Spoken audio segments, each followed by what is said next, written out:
ಮದುವೆಗಳನ್ನ ಮುಂದೂಡಿರುವಂತಹ ಸಾಧ್ಯತೆಗಳು ಕೂಡ ಇದೆ ಅಲ್ಲ ನಾನು ಅದನ್ನ ಹೆಂಗೆ ಅದು ನನಗೆ ಗೊತ್ತಿಲ್ಲ, ಯಾರು ಮದುವೆ ಮುಂದೂಡಿದಾರಂತ ಗೊತ್ತಿಲ್ಲ. ಆಮೇಲೆ ಮದುವೆ ಆಗುವಂಥದ್ದು ಅದಕ್ಕೋಸ್ಕರನೇ ಅಂತ ಅಲ್ಲ, ಕಲಾವಿದರಿಗೆ, ಸಿನಿಮಾ ಕಲಾವಿದರನ್ನ ಮದುವೆ ಆಗ್ಲಿಕ್ಕೆ ಇವತ್ತು there is a big taboo about it.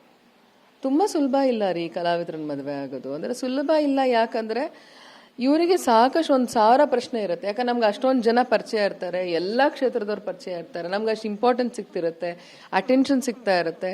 And we've seen everything. ನಾವು ಆಗ್ಲೇ ಯಶಸ್ ನೋಡಿರ್ತೀವಿ, ನಮ್ಮ ಫೇಲ್ಯೂರ್ಸ್ ನೋಡಿರ್ತೀವಿ, ನಾವು ಮಾನಿಟರಿ ವೈಸು ಹಣನ ತುಂಬಾ ನೋಡಿರ್ತೀವಿ.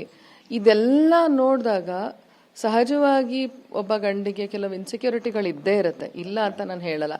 ಅದ್ರ ಜೊತೆಯಲ್ಲಿ ನಮ್ಮ ಒಡನಾಟಗಳು, ನಾವೇನಾಗಿರ್ತೀವಿ ಕೆಲಸ ಮಾಡ್ತಾ ಮಾಡ್ತಾ ಮಾಡ್ತಾ ನಮ್ಮ ಒಡನಾಟ ಮತ್ತು ಬಾಂಧವ್ಯ ನಾವು ಕೆಲಸ ಮಾಡೋರ ಜೊತೆಲಿ ಹೆಚ್ಚಾಗಿ ಬೆಳೆದಿರುತ್ತೆ.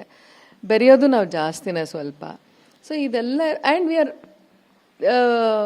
ಅದನ್ನು ಯಾರು ಮುಚ್ಚುಮರೆ ಮಾಡಿ ಏನು ಮಾಡಲ್ಲ. ಯಾವಾಗಲೂ ಯು ಸೀನ್ ಅಸ್. ಈಗ ನಾನು ಯಾರಾದ್ರೂ ವಿ ವರ್ಕ್ ಟುಗೆದರ್ ಅಂದರೆ ವಿಲ್ ಗಿವ್ ದೆಮ್ ಅ ಹಾಗ್. It's a common thing. But ಪುರುಷ ಆಗಿ ಬರೋನು ನನ್ನನ್ನು ಕಲಾವಿದೆ ಅಂತ ಮರಿತಾನೆ, ಯಾಕಂದ್ರೆ ನಾನು ಅವನ ಹೆಂಡತಿ ಆಗ್ಬಿಡ್ತೀನಿ ಫಸ್ಟ್. That becomes first. ನಾನು ಆಮೇಲೆ ಸಿನಿಮಾ ಕಲಾವಿದೆ, ನಾನು ಜನರಲ್ ಹೆಸರು ಮಾಡಿದ್ದೀನಿ, ಅದೆಲ್ಲ ಮರ್ತು ಹೋಗ್ಬಿಡತ್ತೆ. So the expectation as a wife will be different than what he would be seeing me as an artist.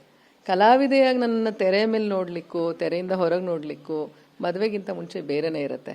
ನಾನು ಯಾವಾಗ ಹೆಂಡತಿ ಅಂತ ಆಗ್ತೀನಿ, ಖಂಡಿತವಾಗ್ಲೂ ಅವರ ನಿರೀಕ್ಷೆಗಳು ತುಂಬ ಬೇರೆ ಇರುತ್ತೆ, ಅವರ ಅಪೇಕ್ಷೆಗಳು ಬೇರೆ ಇರುತ್ತೆ. ಅದಕ್ಕೆಲ್ಲ ನಾನು ಸರಿಸಮನಾಗಿ ನಿಲ್ಲಬೇಕು ಅಂತ ಹೇಳಿದ್ರೆ it is not easy for an artist also. ಯಾಕಂದ್ರೆ ನಾವಾಗಲೇ ಇಲ್ಲಿ ಇದ್ಬಿಟ್ಟಿರ್ತೀವಲ್ಲ, ಇದು ನಮ್ಮ ಮನೆ ಆಗೋಗಿರುತ್ತೆ. ಇಲ್ಲಿ ಎಲ್ಲ ನೋಡಿದೀವಿ ನಾವು. ಇವಾಗ ಎಲ್ಲರೂ ಯಾರೇ ಆಗಲಿ, ಹರಿಪ್ರಿಯಾ ಆಗಲಿ, C for Haripriya she so Young and she is already gone out of a main stream ಅಂತ ಹೇಳಿದ್ರೆ, ಎಷ್ಟು ವರ್ಷದಿಂದ ಕಷ್ಟಪಟ್ಟು ನಾವು ಸುಮ್ಮನೆ ಮದುವೆ ಆದ ಕೂಡಲೇ we are out of the mainstream ಅಂತ ಆಗ್ಬಿಡುತ್ತೆ. And that's how show businesses.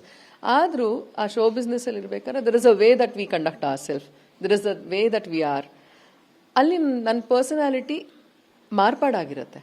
ಆ ಪರ್ಸನಾಲಿಟಿಯನ್ನು ಮತ್ತೆ ನಾನು ಇಲ್ಲಿ ಬಂದಾಗ ಬದಲಾಯಿಸ್ಕೊಳ್ಬೇಕು ಅಂತ ಹೇಳಿದ್ರೆ it is not easy for any one.